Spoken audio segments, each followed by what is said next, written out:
everyone. Welcome today. We are at the neutral zone. Well, aloha. It's like 9th of February 2026. When I say that number, 2026, it's like, wow. I remember when we were in 1990, 1950, but you don't want to know about that. I am just so thrilled to be here in the neutral zone. We're at KAKU, 88.5 FM, the voice of Maui, simulcast on Akaku Maui Community Media Channel 55. Of course, we're up on the web at MauiNeutralZone.com. We're also up there on the web on YouTube. You can look us up and say Maui, Neutral Zone, Jason, Schwartz, all that stuff. And thousands of things will come up. We've been doing this a long time. And every time I do a show and I say, we have a really special guest, I really mean it. Today I have a really special guest.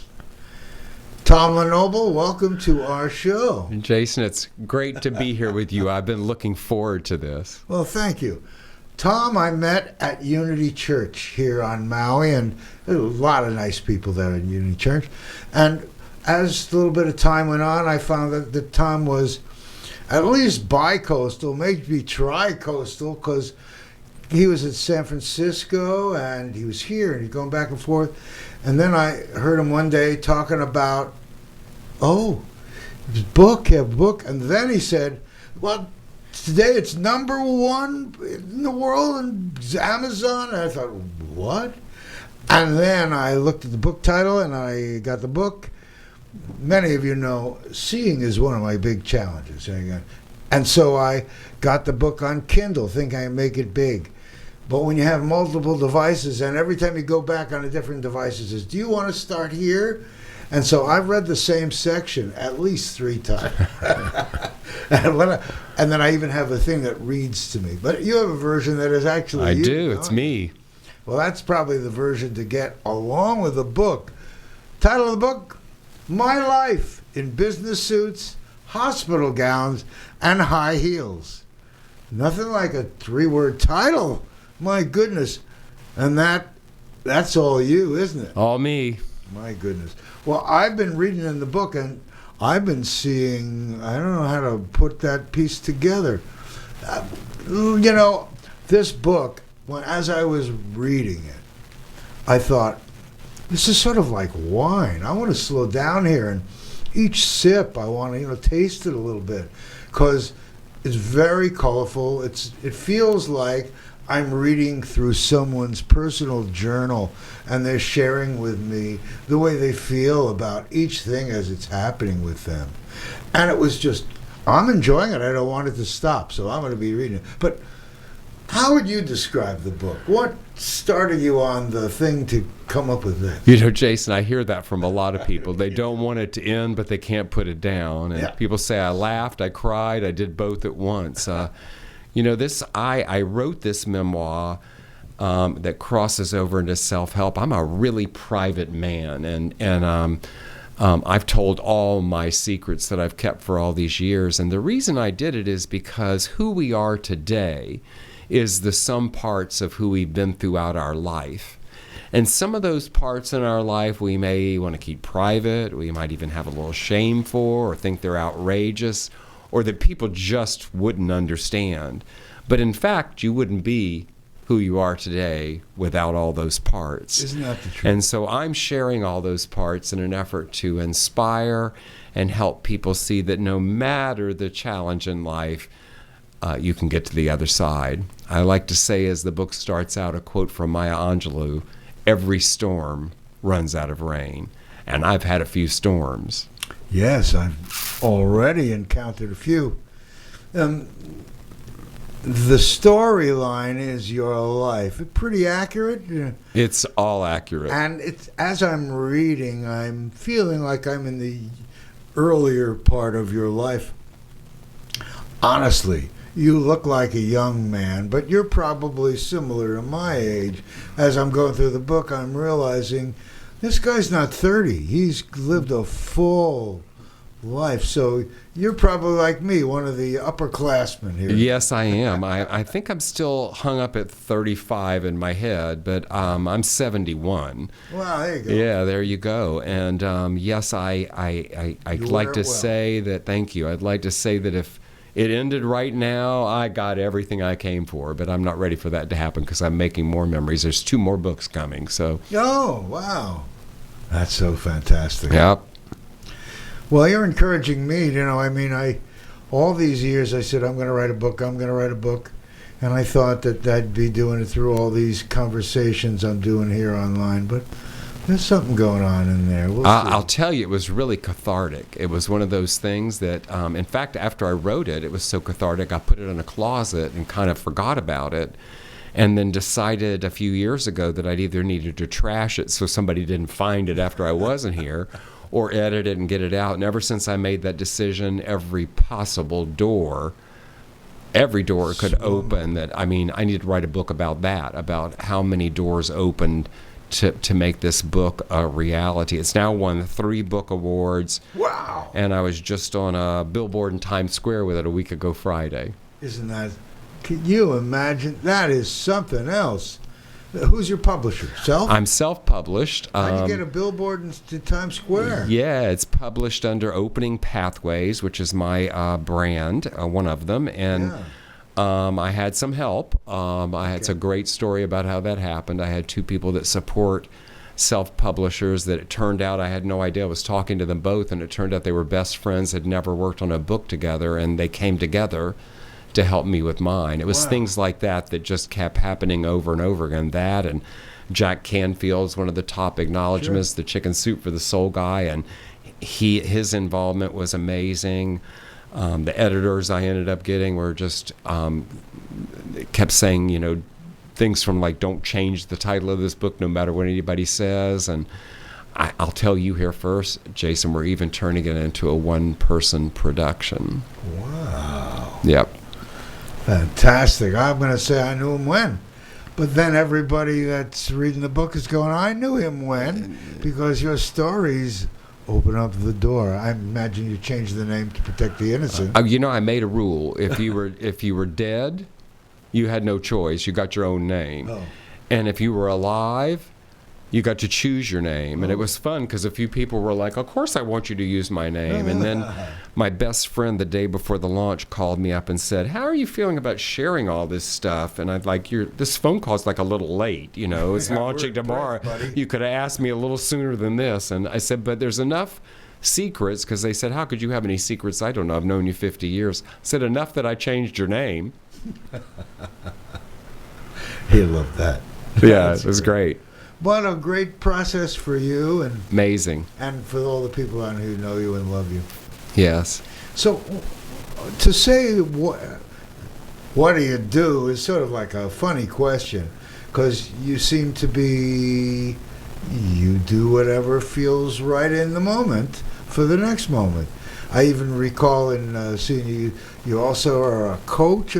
Give us a picture. Yeah, it's interesting. I like to say I retired being retired to be inspired. Mm-hmm. I had an incredible corporate career. For those of you that are old enough to remember MCI, the long distance carrier. MCI. I ran service for them, and then I was the head of customer service for Walmart.com in their early days. Wow. And then I ran global service operations for Palm, the Palm Pilot Trio people that are part of HP. And I was in town because I traveled a lot, and a recruiter called, and they were from a little unknown company called Facebook. Oh, my goodness. And I didn't know what Facebook was. They were still in colleges, so I thanked them and told them I had my dream job and hung up the phone. And a buddy called me that I used to work with, who's now a venture capitalist, and said, I referred you to Facebook. You didn't even talk to them.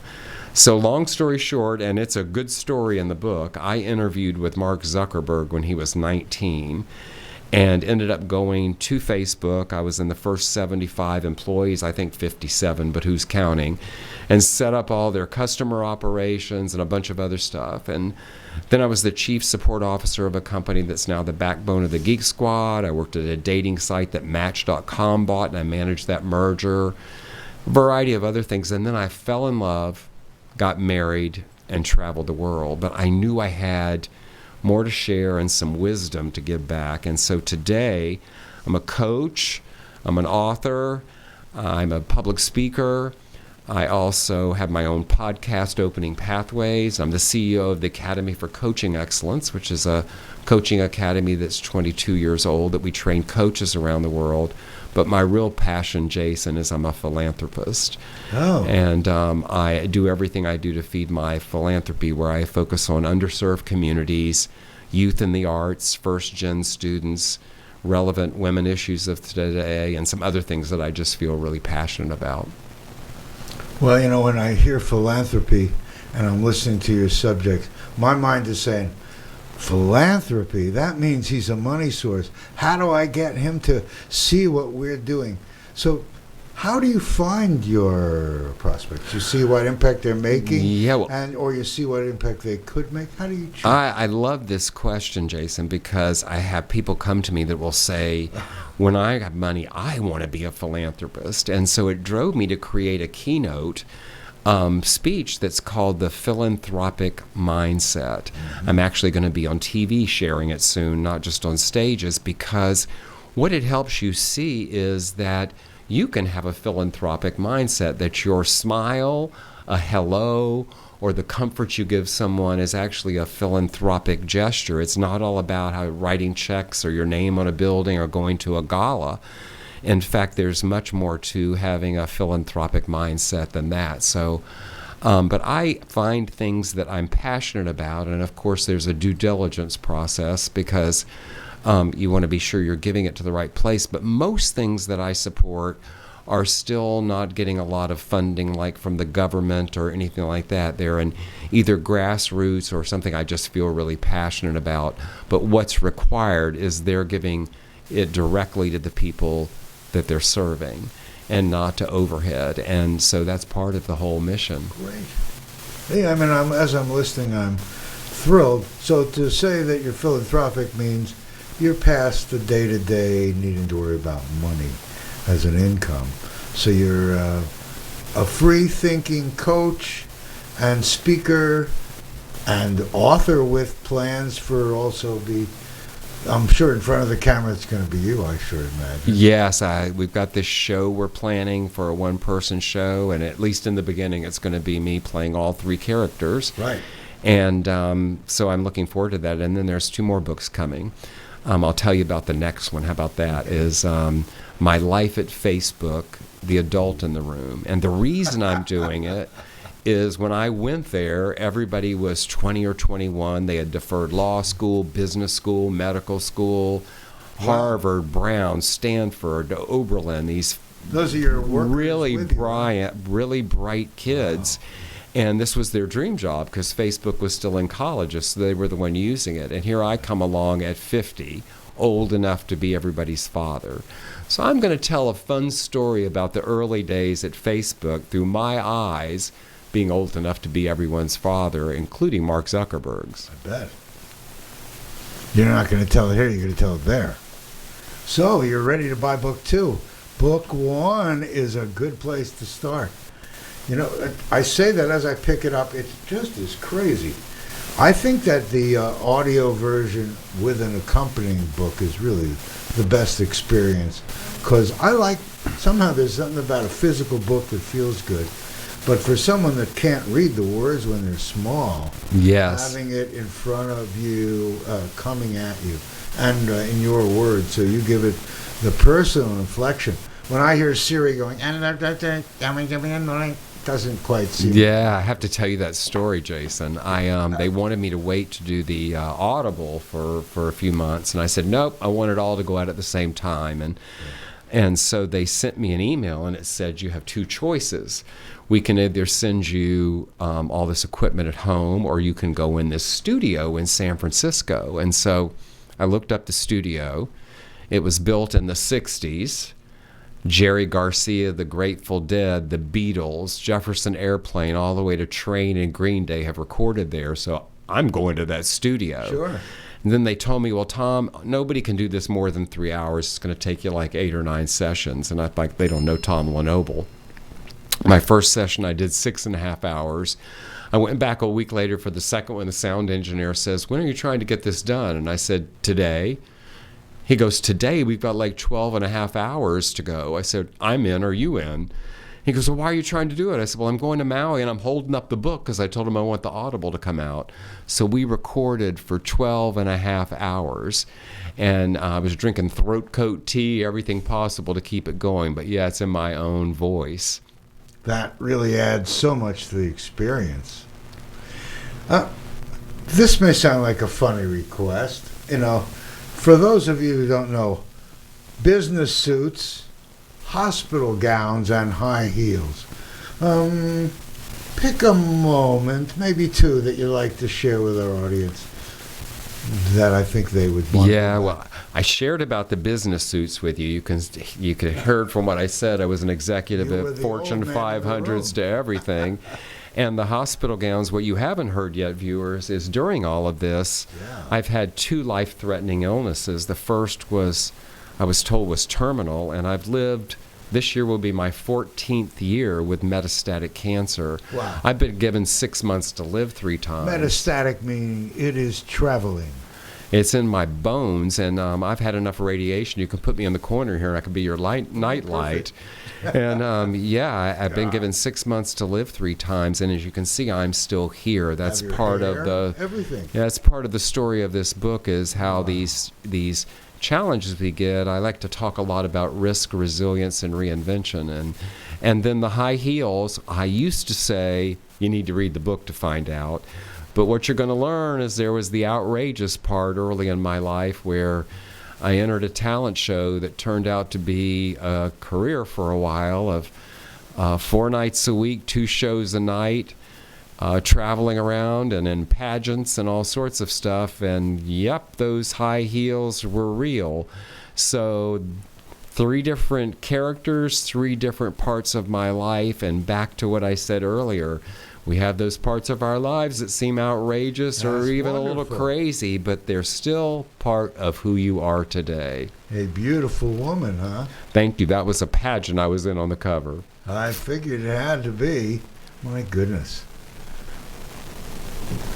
So tell me more. So your hospital situation and your medical, you were also involved on the other side of medical, where you were in the care before you got sick, didn't you? Yeah, a long time ago, I actually, before my real corporate life, I ran a clinical lab. I was the manager of a clinical lab working in a couple of private psychiatric hospitals. That was fascinating. I was working on a lot of work with some doctors that were around depression in the early days when they were trying to figure out whether it was chemically or organically part of what caused it.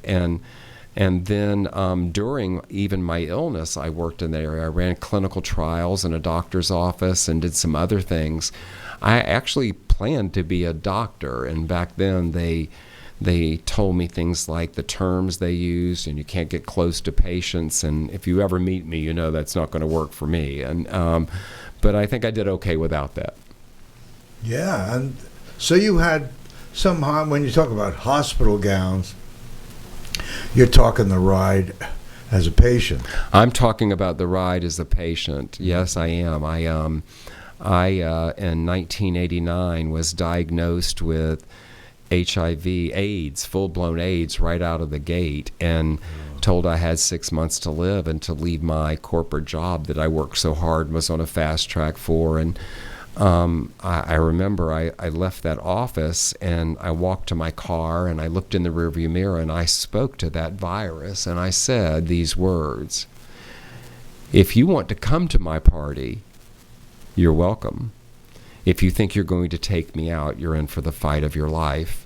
And then I went back to work. And that doctor a few weeks later said, maybe you didn't hear me, but you're going to die. Do you want to die at your desk, or do you want to do something for the time you have left that you enjoy? And I made one of the most difficult decisions, and I left that job, went on disability, but I didn't stop working. myself and 5 other guys opened the D.C. Buyers Club. I was living in Washington, D.C., so think Dallas Buyers Club, Matthew McConaughey. Yeah. And we were a little less Hollywood, and I used to say a few less hookers, but I think we had our share of them. But when you came in, the front room of this apartment was where you could get information, maybe even a hug when nobody else would. You see, there was nothing at the time to help anyone. But once we got to know you, we invited you into the back room where we had treatments from around the world. We were doing things we didn't even know what we were injecting or what we were doing, but there was nothing else. So we were trying to save our own lives. The interesting thing about this story is of the 6 of us that started that, not one of us have died from AIDS.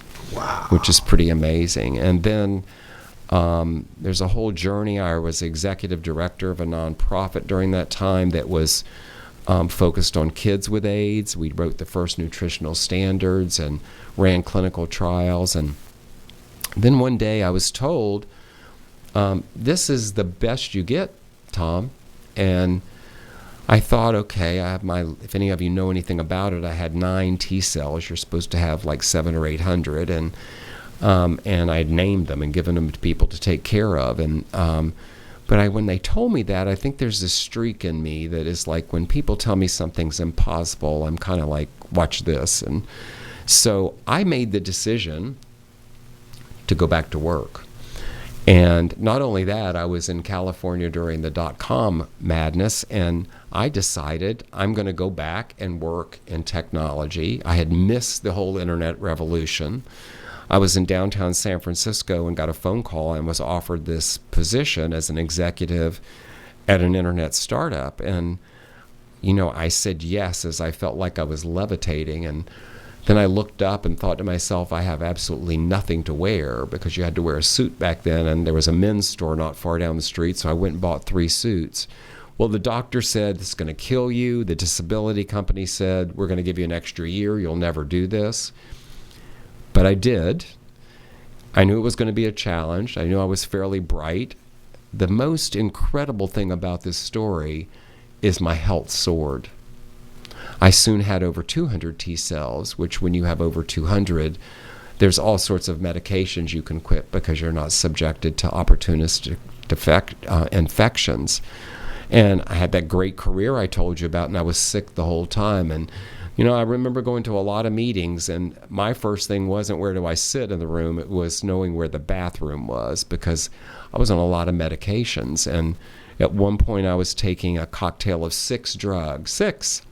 And all of them had unbelievable side effects. And I still, after about 25 years, had not suppressed this virus like other people. And I entered a clinical trial where they let you keep 2 drugs, add 4 drugs, count it, that's 6.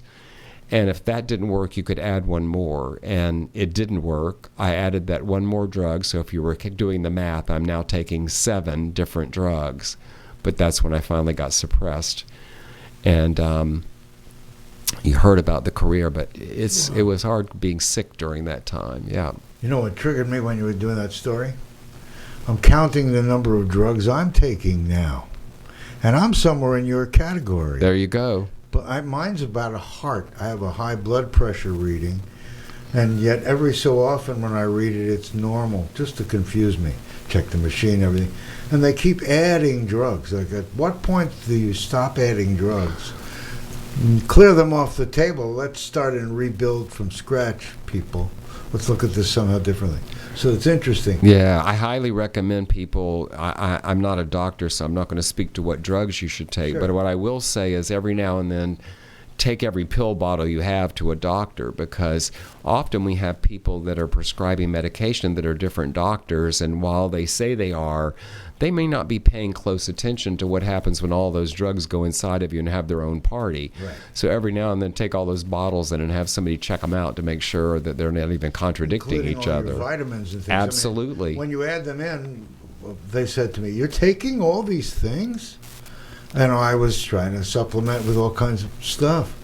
So it's an interesting journey. It is. I'm glad to see you're out at the other end. It Do you take is. anything now? A little bit? Oh, I do. I'm still on I still take 4 drugs for that, and then I got cancer. My father had prostate cancer, my mother breast cancer, both grandfathers had prostate cancer. So I was watched like a hawk, and sure enough, it came and knocked on my door, and I had my prostate out, and that's I'm not going to give it away, but you'll see you'll find out about that at the end of this book. But eventually, it metastasized in my neck, and so then you end up in some other treatments, and it was kind of interesting to have it happen twice. And I thought, okay, how am I going to approach it this time? And I remember I created something called my healing wheel, Jason.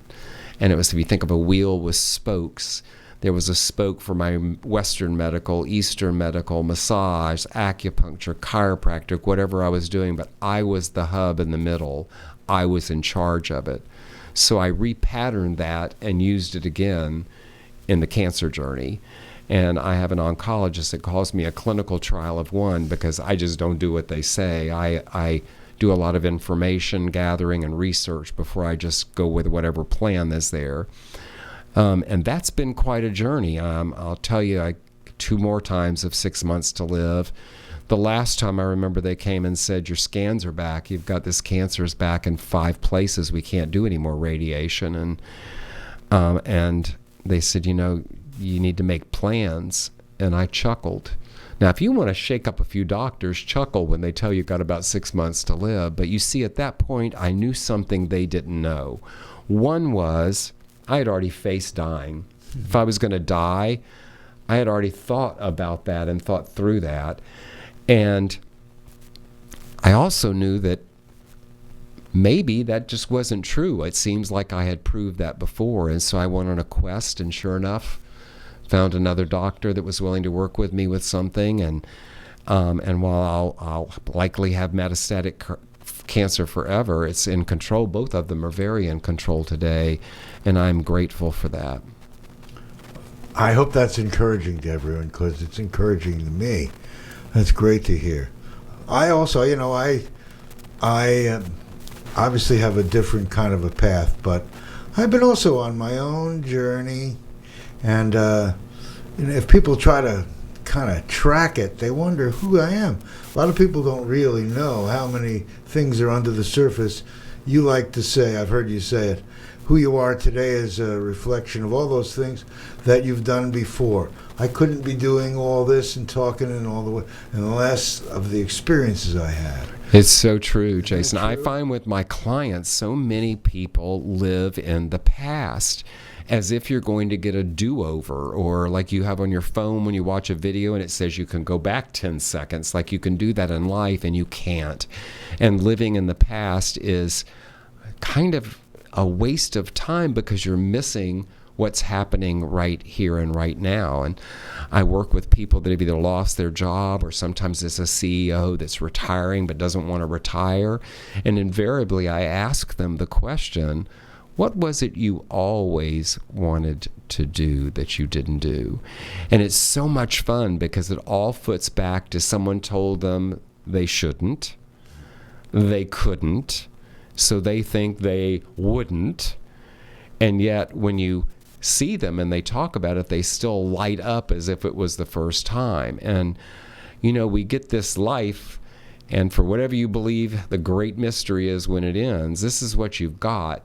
And I happen to believe we all were here. We're a unique expression, and we're here to do something that only we were brought here to do. That is, you're reading out of my playbook.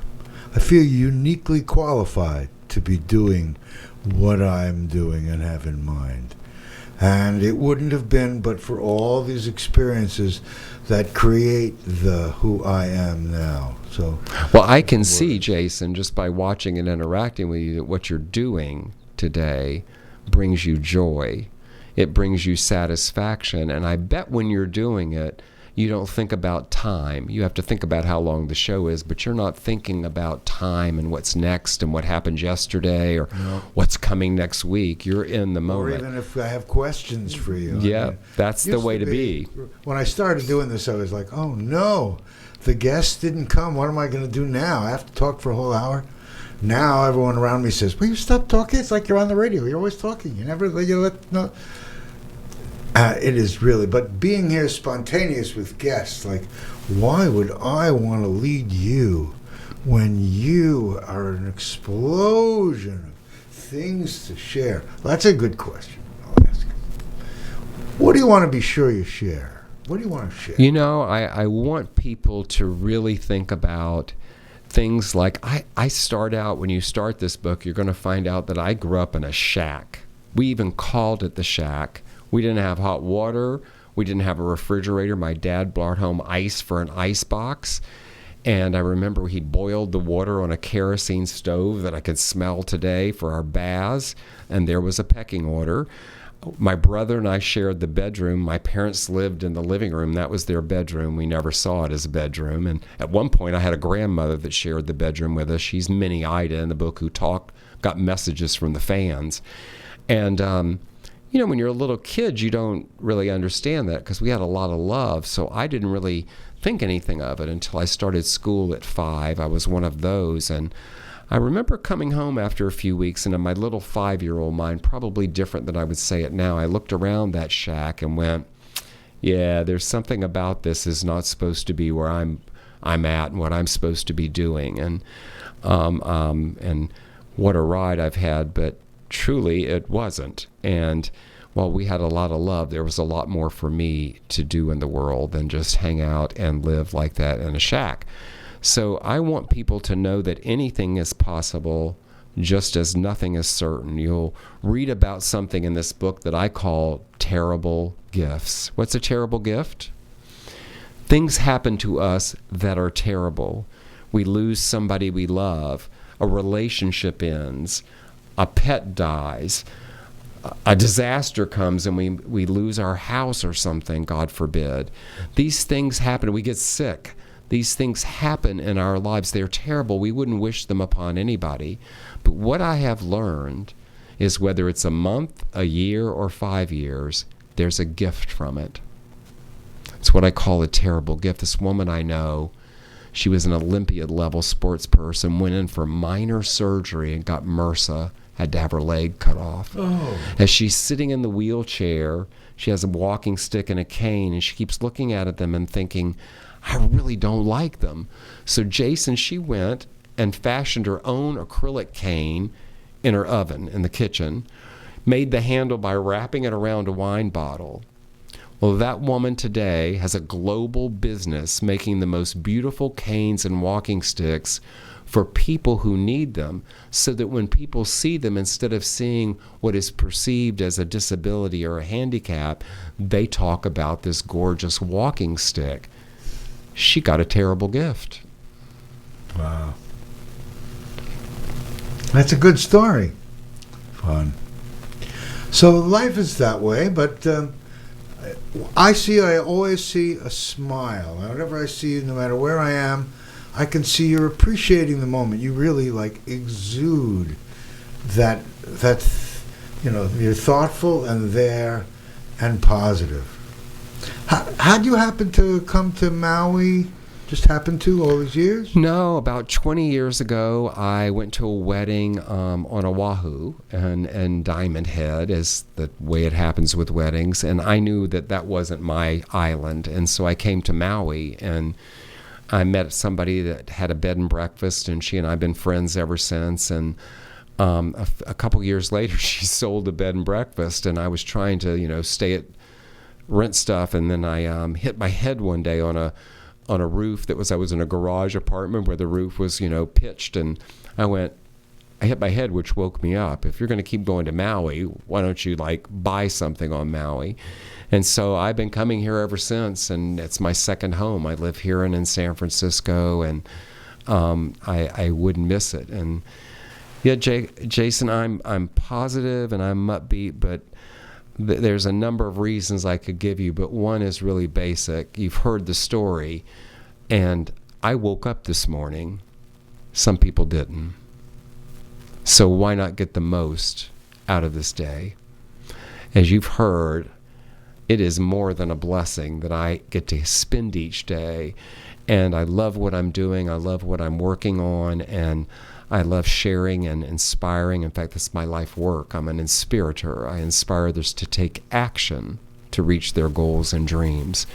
And so I'm fired up. I had somebody come to me 3 weeks ago, and they said, "Tom, don't you need some rest?" And I looked at him and said, "Rest? I am resting. Wait till you see what I do this year."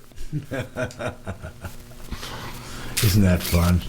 And like you say, some people say, "Slow down, you're moving too fast." That does sound like a song, right? Yeah, it does. Yeah, we're feeling groovy. Feeling groovy. I am feeling groovy. San Francisco. I remember being in San Francisco in 1967. Just so happens my parents took a trip. My father was a manager for W.T. Grant Company. Yes. In New York. And now we were going out to start a store on the West Coast, and I got to drive in places. Little did I know that was the summer of love. And the things that I was seeing there in the streets and all the places, later in life I keep to remember that was the spirit of that thing.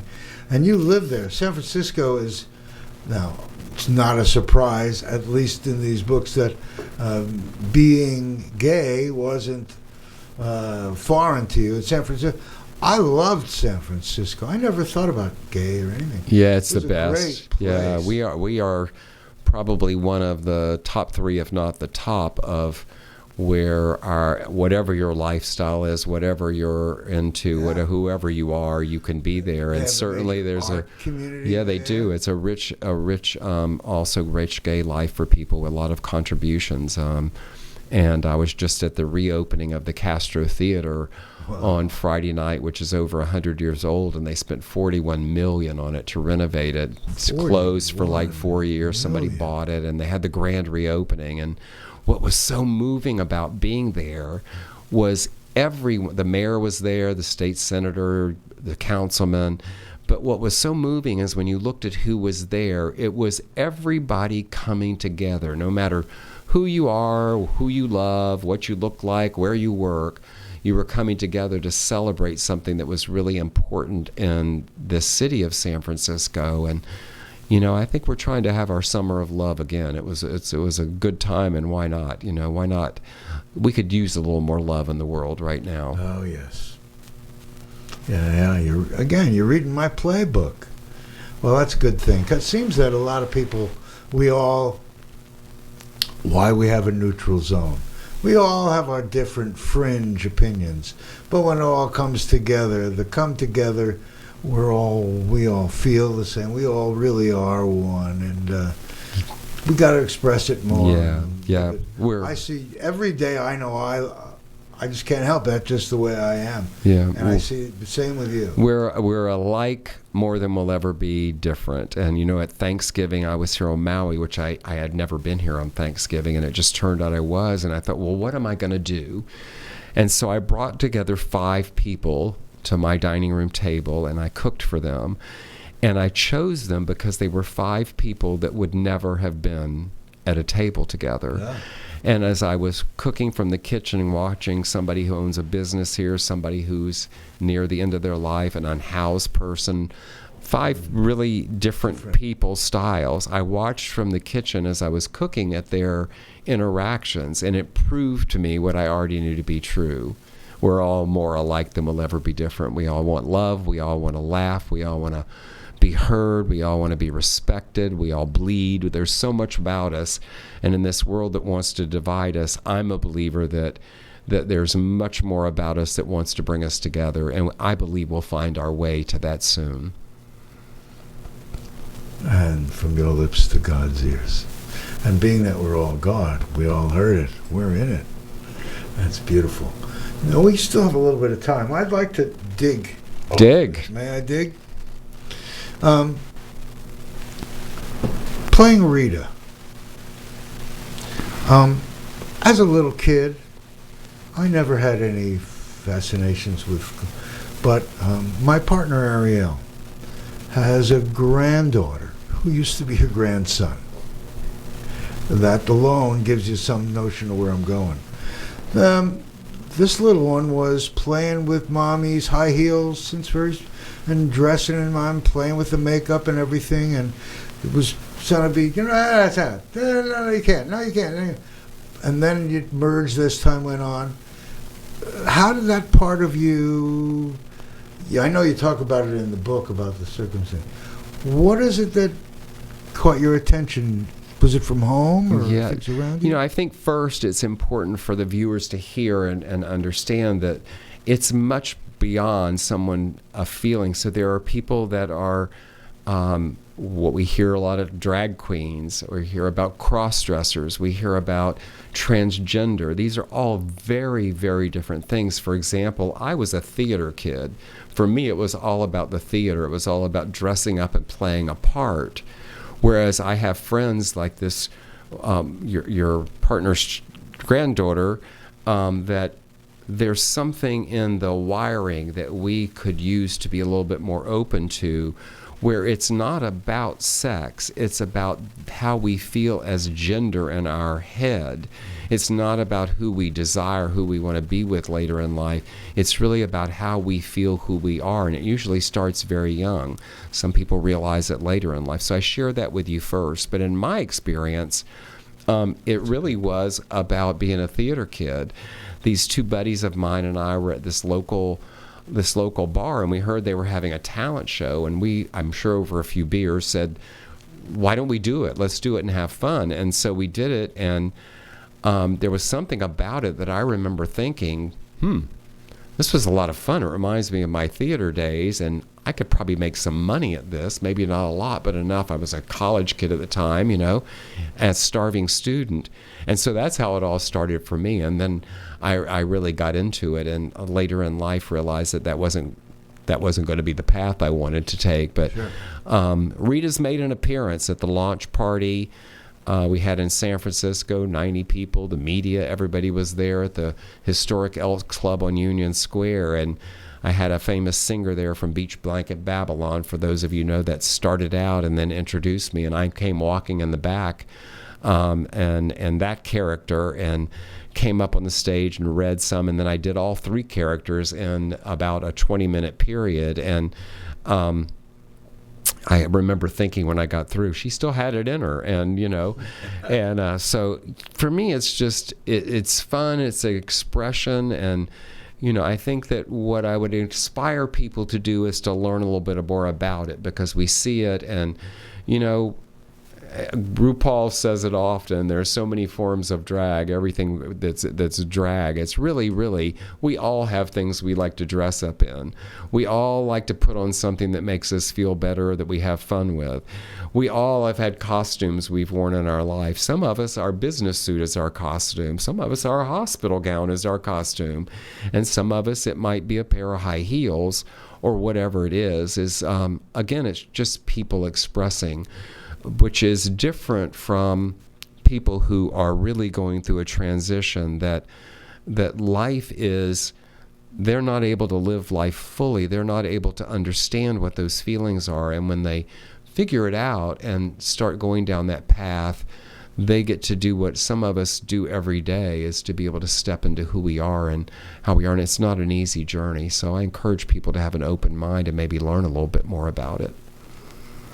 Well, this is the soft side, and you explain that very, very comfortably. And see, isn't that nice? A gentle introduction. There's some people out there, I'm sure, that have all kinds of opinions that we're not hearing here. But I know that the greatest part of living for me is that exploration each day and finding something new. And I hope that this show is an opener. I hope everyone's going to go out and get, I can't see the top part, but I know it says, My Life. My life in business suits. My life in business suits, hospital gowns, and high heels. Yeah, in control, being controlled, and out of control. And you could probably move those around. Yeah, you could. You were out of control as Rita when you were totally in control. You were being controlled when you were in that medical situation, huh?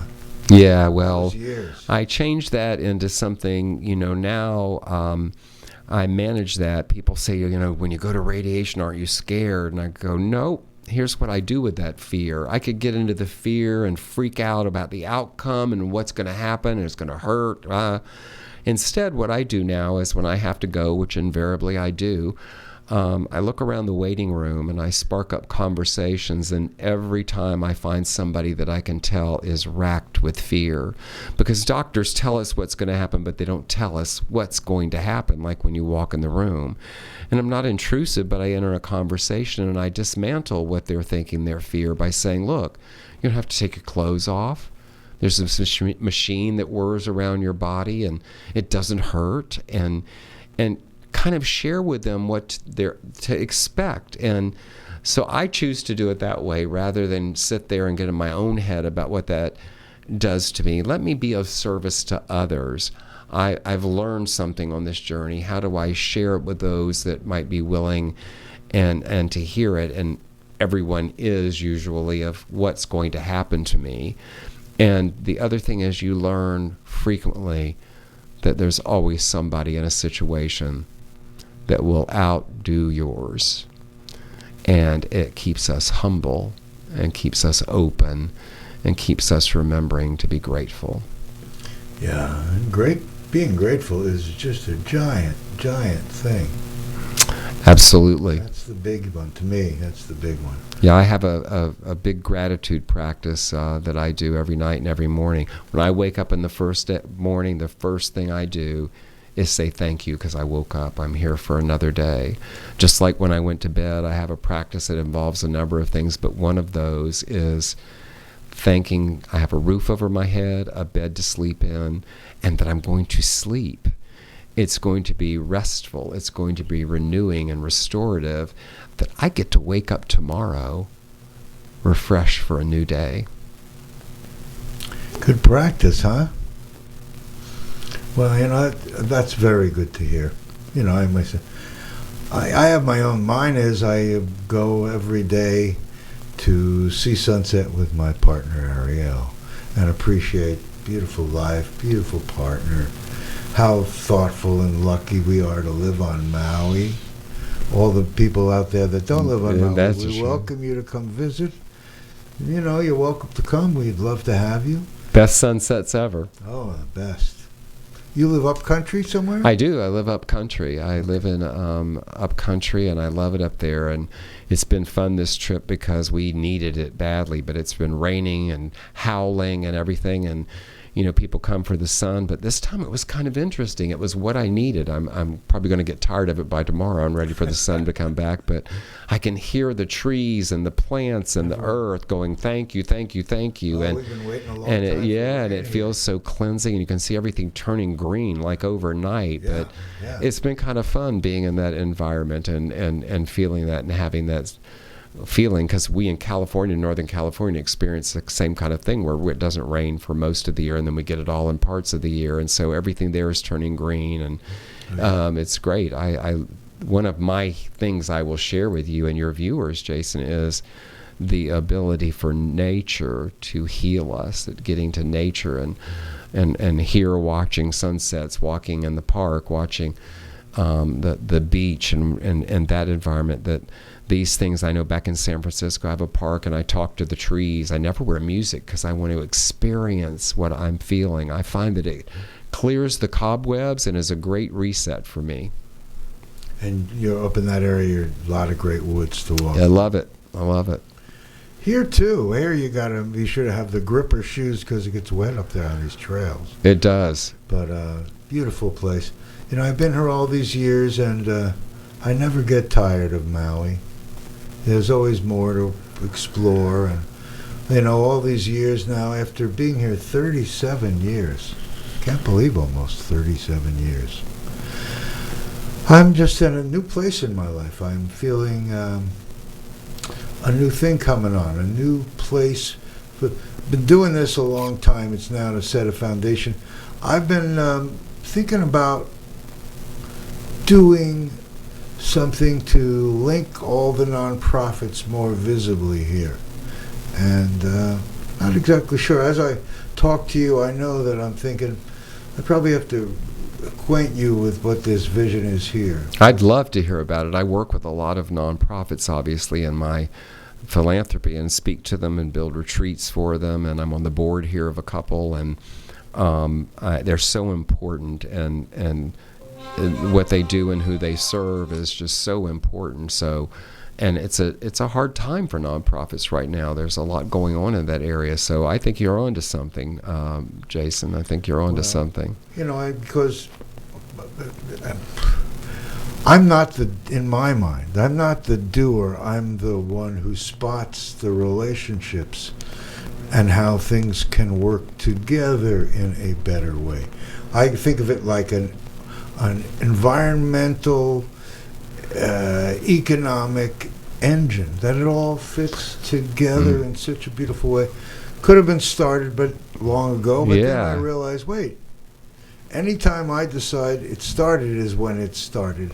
And it's been happening all this time through what I'm doing. That's what's created this new neutral zone, realizing it all fits together, and that if we can showcase that easy relationship together, we'll all come together. Yeah, I shared my life's work and purpose being an inspirator. Yours sounds like what we call the wizard, who sees things and see how things can come together and work together, and how we could bring people together and what possibility is. Yeah. So, yes, that's it. And in doing that, over the years, I always was thinking that I had to be the one doing it, and yet I've found over time, sometimes someone actually says it to me, you changed my life. You introduced me to that person, and this changed my life in this way. So I feel like what I'm doing is, and that's why all the shows together sitting up there, it becomes a body of work and a way for me to share just what you need.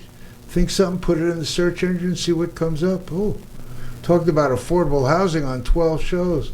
Talked about whatever it is. And so, to me, I see this as a local library conversation and or whatever we want to label it, piece. And we're on an island, so the idea of accumulating good ideas that can work here locally and be activated by people that are part of this is getting more real to me every day.